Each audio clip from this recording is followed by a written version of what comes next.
What's going on, horror gang? Welcome to I Shot Him Six Times YouTube horror movie channel. Do you know I'm your host, Marcus? Be sure to smash that like button and subscribe to the channel, as well as hit that notification icon to get all latest content updates to the channel. In this video, I'm going to discuss why I believe Samantha Carpenter Loomis is a mastermind in this quote-unquote new Scream trilogy. Before I do that, let's hit that intro.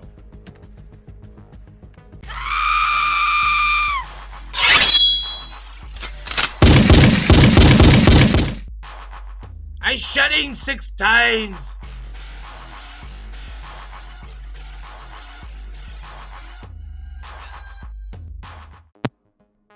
Alright gang, welcome to A Tale of the Forgotten Part 1. Why Sam Carpenter Loomis is a mastermind in this new Scream quote-unquote trilogy.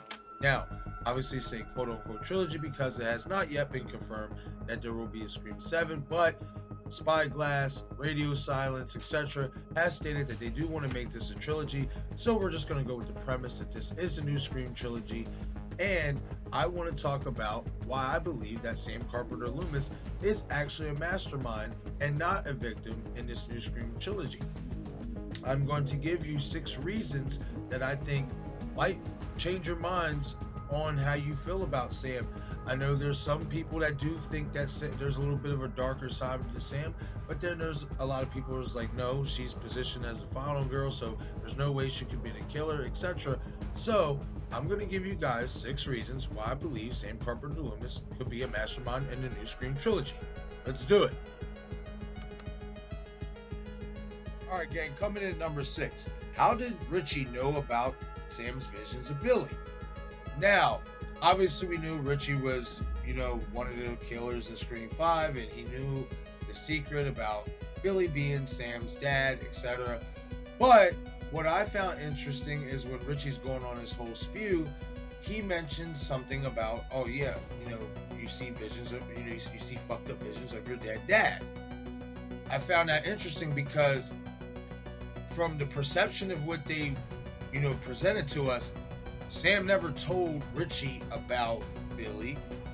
He didn't find out, at least into her peripheral, into her point of view, up until the hospital scene. He's eavesdropping outside of the conversation that she had with Tara about Billy. So I found that piece of dialogue very, very intriguing, because it's like, how would Richie know about the visions unless Sam told him herself? Like, you could say, oh, well, maybe he looked at her medicine bottle and, it says for hallucinations and this and that. Okay, so even if it did say for hallucinations and antipsychotics, whatever, that doesn't mean that he knows she's having hallucinations about Billy. She could be having hallucinations about anything in the world. Does not mean she's having hallucinations about Billy. So I found that piece of dialogue very, very intriguing. Another piece of dialogue that I'm going to throw in there that I thought very intriguing is when Richie says, I'm not the villain, you are. Why I found that intriguing is because if Sam really is the mastermind, Richie is basically telling you, like, she's the villain. She's, this is her whole plan. And, like, we're just playing out this movie the way she wants to some degree.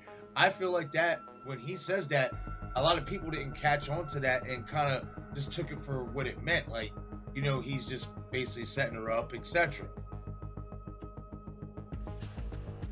Coming in at number 5, gang. 5-year time disappearance / possible to Stu Macher connection. Now, if you watch some of my videos, that you guys have known for a little bit now that I believe these two are the mainstay masterminds in this new Scream quote-unquote trilogy. Now, I am going to do a part 2 referencing why I believe Stu is alive and why I believe he is a mastermind in this new Scream trilogy as well. But let's dig into this. So, that 5-year time disappearance that Sam left from 18 to 23, whatever, is so pivotal to her story arc because, much like Maureen Prescott in the original trilogy, nobody knows what she did when she disappeared. Nobody knows where she went. Nobody knows anything. And let's just go with the premise, guys, that Stu Macher is alive, okay? And Stu Macher's locked up in a maximum security prison or psychiatric ward, etc. Keep in mind, it's been 20-something plus years since the 96 murders. If Stu Macher is locked up, and let's say he's been behaving well, wherever he's staying at. Some of those restrictions that were placed on him upon his first arrival might be loosened in terms of mail, in terms of visitations, etc. So it's not impossible to think. So let's say if Sam is a mastermind, right? And throughout that whole 5 years, she concocted this whole plan to get back at her mom, Woodsboro, Cindy, everything. Just, just straight go, finish what Stu and Billy started. In this 5 years, she wanted to put a plan together to come back to Woodsboro and wreak havoc once again on the town. Let's say she reached out to Stu. A lot of you guys say, how does Richie and Amber come into this? What if Sam and Stu started to the Reddit, the Reddit profile, whatever that these guys, met up on, or whatever, the toxic fandom site that they, Richie and Amber so happen to run across each other on. What if them two are the ones you started it? Or what if, being that Sam knew, obviously, Amber, and eventually met Richie, what if they just said, hey, you guys, want to do this? Think about this. It wouldn't be far-fetched, for the simple fact is, obviously, Richie and Amber were so gung-ho on the original quote-unquote Scream.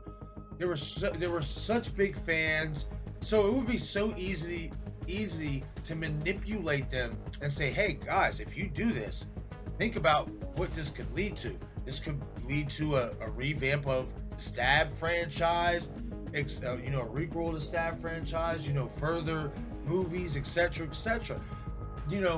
Pitching that idea to those two, that wouldn't be impossible to hook them in and bring them in. Because what I believe is what's going on here, let's just say if Stu is alive and Sam and him is working together, what I believe is going on is kind of like the cult theory that was supposed to happen in Scream 3, when Stu was supposed to come back and be running a cult of Ghostface to come after Cindy.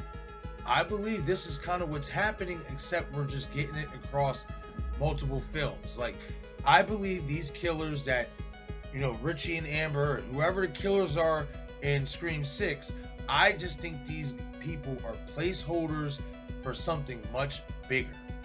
That is my belief, is that these people are put in place for the grand scheme of 7 for the big reveal. Alright gang, coming in at number 4. How did Sam know where Dewey Riley lived but not know where Stu Macher lived? Now, I found this very, very intriguing because Sam has been gone for 5 years. And the last time we'd seen Dewey in Scream 4, obviously him and Gail were living in a nice big house, etc. In this movie, you see Dewey's living in his trailer. At some point he did move for 2 months with Gail, and then he obviously moved back to Woodsboro. Why I find this a big problem is because how did Sam find him so effortlessly? For the simple fact is, obviously, like I said, in Scream 4 he was living in a nice big house, and then now he's living in this trailer, so he's obviously moved. He's obviously basically moved twice, and Sam hasn't been around for 5 years. So how the hell did she find Dewey so quickly and so effortlessly? But then in the final act, when they go to Stu Macher's house, and then obviously Cindy calls her and tells her where she's at, she acts as if she has no clue where she's at. And I have a big problem with that, is because at this point, guys, she knows all about Billy, she knows about her dad, she knows about the Stab movie, she knows about Stu Macher. You mean to tell me, after living in Woodsboro for so long, she don't know where Stu Macher lives? It's on public record. I'm sure you read every piece of information on this whole debacle regarding your father. So you mean to tell me you had no clue where the house where the final act of the murders took place at? Not buying it, guys. One of the other reasons why I believe Sam is a mastermind in this new Scream trilogy. Alright gang, coming in at number 3, and the reason why I titled this A Tale of the Forgotten is because of this fact, is that if you watched my video on this topic about Cindy Prescott possibly being Samantha Carpenter's mother. I'll have to throw that link in the description for that video if you haven't seen it. I mean, guys, I'll give a quick rundown. I had went on screamfandom.com. I had this theory that Sid is Sam's real mother. A friend of mine had said, hey, how is that possible, being that, obviously Samantha is Hispanic, etc., or whatever. So I went digging to see if, Maureen Prescott, Hank Loomis, Neil Prescott had any, nationality other than, Caucasian, if they had any Hispanic in them as well. Did not find that, but what I did find is that on screamfandom.com, Neil Prescott's bio stated that he possibly has 3 grandchildren. And why that is significant is because, as we know, in Scream 5, we only know Cindy to have 2 kids, and Cindy is Neil Prescott's only child. So that fact alone is very, very interesting, that it would say Neil Prescott possibly has 3 kids. So why does that pertain to Sam, as why she might feel forgotten? Think about this, guys. Let's just say when Sam found these notebooks about Billy, etc., what if she didn't tell the full story? What if in all those notebooks or whatever, it told the story about Billy, but it also, she found like adoption papers? What if Christina Carpenter and, the dad, Tara's dad, adopted her, and she found out that Christina wasn't her real mom as well? We didn't get that dialogue. We only got the part about the dad, about her finding out about Billy. What if there's more to the story that obviously is going to be revealed later? I think that whole Neil Prescott gig about him possibly having 3 grandchildren is very interesting, for the simple fact is, we know that Cindy and Billy did have sex the night of the 96. She lost her virginity to Billy that night. It's not impossible that Cindy did get pregnant and decided to do what Maureen did when she, had Roman, and that's give the child up for adoption, etc., based on who they had the child to and the circumstances around it. Now, another thing is the phone call at Stu's house, and my belief that is Sam Carpenter. Now, a lot of fans think that it was actually Stu Macher who was calling Cindy Prescott when Cindy, entered Stu's house, for the first time since 96, etc. Why I don't believe is actually Stu in that instance is for the simple fact is, I don't believe Stu had Cindy's number. I don't believe how he would get Cindy's number, for the simple fact is, I don't believe Cindy Prescott would ever keep her number on public record, given, what she's been through. I believe only people like Dewey and Gail have her number, people who are truly close to her, etc. But Sam, being that Cindy had called her, prior to showing up at Stu's house, it would make perfect sense if it was Sam who made that phone call. And think about it in this way. Let's just say if the theory of Cindy being her mom is true. Think about that dialogue when Cindy picked up the phone, when the killer said, "Hello, Cindy." The way they said it is if it was kind of just in a way toying with her, but hello, it was just so elated. It was a sound of elation, in my opinion. It was just, I believe that was Sam who called Cindy. She had Cindy's number, and on top of that, keep in mind, we did not see Sam, in that scene. She was so quote-unquote hiding or whatever. So it's not impossible that Sam is the one who actually called Cindy, especially being that Cindy had just called her a few minutes prior, so Sam would have Cindy Prescott's number. Alright, gang, coming in at number 2. Sam killed Judy, and why the psycho nod is a lot more important than we think, as well as these 2 knife shots I want to talk about that I have posted in this overlay. So, I believe Samantha Carpenter killed Officer Judy Hicks, Sheriff Judy Hicks. And the reason why is because of the dialogue, the toying with her, Officer Judy, and stuff. And we know for a fact that Sam and Judy had a history of, obviously when Samantha was on her Wild Girl stuff, Judy was obviously a responding deputy, I'm sure, to a lot of that, those cases with Sam. And obviously they built a bad rapport, as was seen in the hospital scene, their dialogue. And it just screams out to me that obviously, she did not like Judy. Judy did not like her, so why not? In my opinion, especially like with how she killed Richie in the end, a lot of people feel like that was like the beginning, like, of her getting her taste at killing. In my opinion, I think it was actually Judy, just because of that dialogue, the way that the killer was toying with Judy. I just don't really see Amber or Richie having a purpose to toy with Judy like that, the way Sam would, just because of their history. Another reason is obviously the psycho nod. Obviously, the psycho nod, in my opinion, is a reference to Billy Loomis, obviously Anthony Perkins' Psycho. When the killer says, when Judy says, "How do I know you're anywhere near, Wes?" And the killer says, "Ever see the movie Psycho?" That's a direct reference to Billy Loomis, as well as Samantha Carpenter. She was around in the vicinal area. She was the first one to leave, the Meek's house. And I personally just don't think Richie and Amber would have had enough time to get over there without being unnoticed, being spotted together, etc. And the knife shots. Now, there's only 2 scenes in this movie where you see the knife shot hold still while being raised up. And that's on the left when Sam is killing Richie, and then on the right when the killer is killing Judy. There was only 2 scenes in this movie where the knife got raised up and they held a quick couple seconds still shot of the knife being raised up before it got, stabbed into the victim. In my opinion, that's further evidence that that's Sam who killed Judy. That's the only other scene where you see the hand raised up for a pause and then bang. In my opinion, it was Sam who killed Judy, not Amber, not Richie. Alright, gang, and coming in at number 1, Samantha's dialogue and why it's reversed to Billy's dialogue and character in Scream 96. Finishing what Stu and Billy started, as well as changing the Scream franchise as we know it. So let's start off with Sam's dialogue.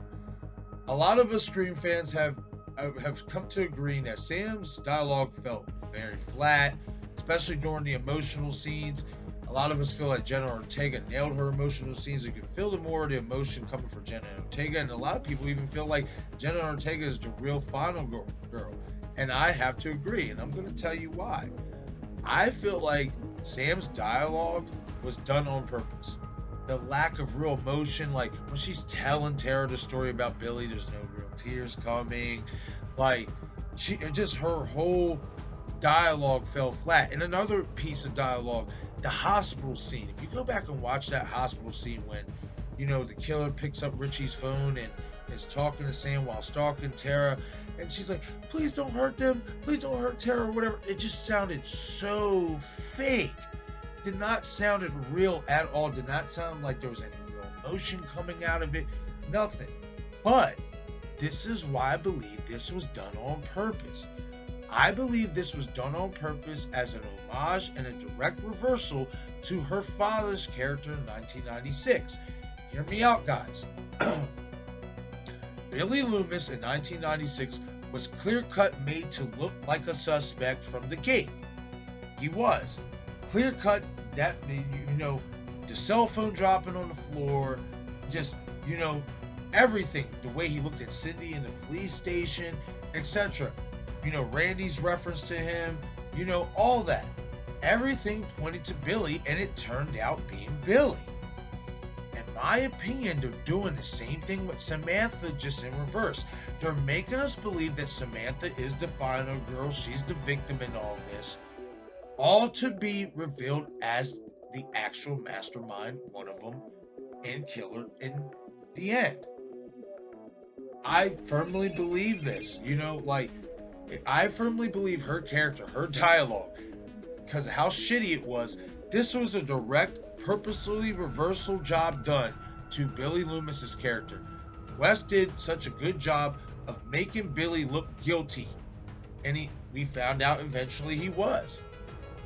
I think Radio Silence is doing a good job, and they said They're going to play a lot more mind games with us in Scream 6. I believe already did a great job of playing so many mind games with us in Scream 5, especially with Sam's character, because of her character dialogue feeling so flat and so emotionless. I just believe this is a direct homage and reversal of Billy's character. Like I said, Billy's character was clear-cut, guilty, guilty, guilty. Everybody thought it was Billy, and it turned out to be him.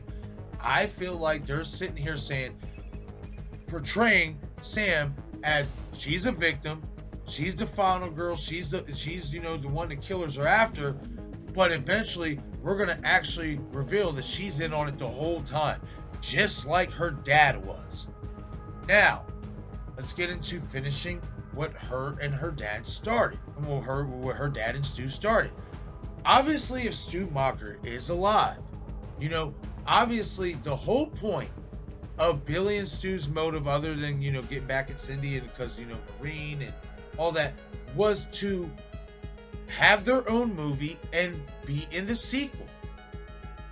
Well, obviously, if Sam and Stu are masterminds and is going to be revealed in the Scream trilogy, they have already accomplished that feat by obviously making it to Scream 6 and obviously to Scream 7. So, in my opinion, especially with Sam, now let's go back to the Cindy thing. Let's say if Cindy is really her mom, right? It would be a direct homage to the original Scream franchise, as in everything we thought we knew, we didn't. We think Christina Carpenter is her mother. What if she's not? What if Cindy really is her mother? And the fact that Cindy neglected her, and still to this day, obviously in the dialogue, refuses to acknowledge her as her daughter, as her child, much like Maureen Prescott did to Roman Bridger in the original Scream trilogy, it would be a direct homage and a direct reference to the original trilogy, and basically history repeating itself, but just through the lens of Sam Carpenter and her character. Basically, we would be getting what we got with Roman Bridger, just in a more in-depth place, because the killer is obviously Sam is in each movie, as opposed to Roman just showing up in the third. In my opinion, this is Sam's movie. Just like Richie, go back to what Richie said. You're the villain. This is your movie, and you're the villain. I think that dialogue was purposely put in there to tell us Sam is the villain. She's not the victim. Read the dialogue. Listen to her dialogue. Look at her dialogue. And look at Billy's dialogue in Scream 96. It is so parallel and so connected together, just in a reversed way. Sam's portrayed as the victim, who's going to turn out to be the killer. Billy was portrayed as the guy who was the killer, who turned out to be the killer. It makes perfect sense, and I would not mind if they went in that direction. In my opinion, it would be so epic, because you're basically rehashing the old story, but updating it in newer terms through the lens of a new character. I would not be against that at all if that's what we got. And obviously, that would be changing the Scream franchise as we know it.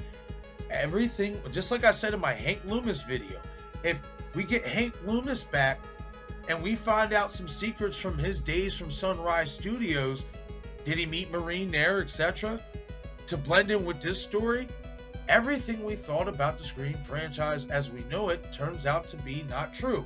It would be a direct homage to the original trilogy, just like Randy said. And I'll say it again. Everything you thought you knew was true is not true.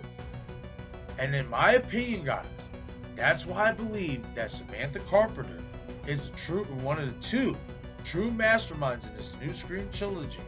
The dialogue, certain scenes in this movie, as I pointed out in this video, and her dialogue screams that she is a mastermind and a killer. It just does. That's why her performance fell so flat. And also keep in mind, why do you think Jenna Ortega's, obviously Tara's character, her performance, like you can feel the emotion, but as well, she is the one who did get the final shot in. She was really the one who was portrayed as the final girl. So in my opinion, guys, just I just believe that Samantha Carpenter, all this little bit of with this stuff that I pointed out in this video, but most importantly, the number one thing, the dialogue. I believe the dialogue is a direct reversal to Billy Loomis's character telling us, hey, we're telling you guys she's the victim. We're telling you that. We're shoving it down your throats that she's the victim. We're portraying it in that way. But later on, we're going to reveal that we fooled you all. Just like Wes did in 96 by revealing Billy was in on it the whole time. But okay, gang, that's it for part 1 of A Tale of the Forgotten. Why Samantha Carpenter Loomis is a mastermind in the new Scream quote-unquote trilogy. If you like this content, please smash that like button and subscribe to the channel. Your support is greatly appreciated, as well as hit that notification icon to get all these content updates to the channel. This is I Shot Him 6 Times YouTube horror movie channel. I'm your host, Marcus. Be sure to follow me on Twitter, Instagram, and Facebook as well. Thank you for watching.